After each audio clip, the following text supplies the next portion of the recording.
ഒരിക്കൽ അർജുനനും കൃഷ്ണനും കൂടി പൂന്തോട്ടത്തിലൂടെ നടക്കുമ്പോൾ അർജുനൻ കൃഷ്ണനോട് പറയണം, കൃഷ്ണ, എനിക്ക് കണ്ണിൻ്റെ മുന്നിൽ കാണുന്ന തെളിവുകളേക്കാൾ അങ്ങയുടെ വാക്കുകളാണ് കൂടുതൽ വിശ്വാസം. അപ്പോൾ ആ നടക്കുന്നതിനിടയിൽ ഒരു പക്ഷി ആകാശത്തിലൂടെ പറക്കുന്നത് കൃഷ്ണൻ കണ്ടു. അപ്പോൾ കൃഷ്ണൻ പറയാണ്, അർജുന, അതൊരു പ്രാവല്ലേ? അപ്പോൾ അർജുനൻ പറഞ്ഞു, അതെ ഭഗവാനെ, അതൊരു പ്രാവ് തന്നെയാണ്. അപ്പോൾ കൃഷ്ണൻ പറയണം, നിൽക്കൂ, അത് പ്രാവല്ല, അതൊരു കഴുകനാണെന്ന് തോന്നുന്നു. ശരിയാണ്, അത് കഴുകനാണ്. ഉടനെ തന്നെ അർജുനൻ ഉത്തരം മാറ്റി പറഞ്ഞു.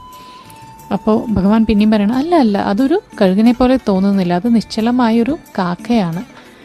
അപ്പോൾ വീണ്ടും അർജുനൻ പറഞ്ഞു, അതെ കൃഷ്ണ, അത് കാക്ക തന്നെയാണ്. അർജുനൻ പറയുകയാണ്. ഇത് കേട്ടിട്ട് കൃഷ്ണൻ ചിരിച്ചു. എന്നിട്ട് അർജുനെ ശകാരിക്കുകയാണ്, അർജുന, നിനക്ക് എന്താ കണ്ണ് കാണുന്നില്ലേ? സ്വന്തമായി കാണുവാൻ കണ്ണുകളുണ്ടല്ലോ, ഞാൻ പറയുന്നതിനെയെല്ലാം എന്തിനാണ് ശരിവെക്കുന്നത്?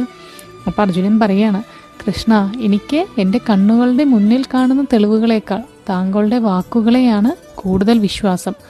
താങ്കൾ എന്തെങ്കിലും പറയുകയാണെങ്കിൽ അതുപോലെ ആക്കുവാനുള്ള ശക്തിയുണ്ട്. അത് പ്രാവോ കാക്കയോ കഴുകനോ ആവാം, പക്ഷെ അത് താങ്കൾ കാക്ക എന്ന് പറഞ്ഞാൽ അത് കാക്ക തന്നെയാണ്. അപ്പോൾ ഇതിൽ നിന്ന് നമുക്കെന്താ മനസ്സിലാവണം? നമ്മളും ദൈവത്തിൽ അങ്ങനെയുള്ള ഒരു ഉറച്ച വിശ്വാസം വളർത്തിയെടുക്കണം.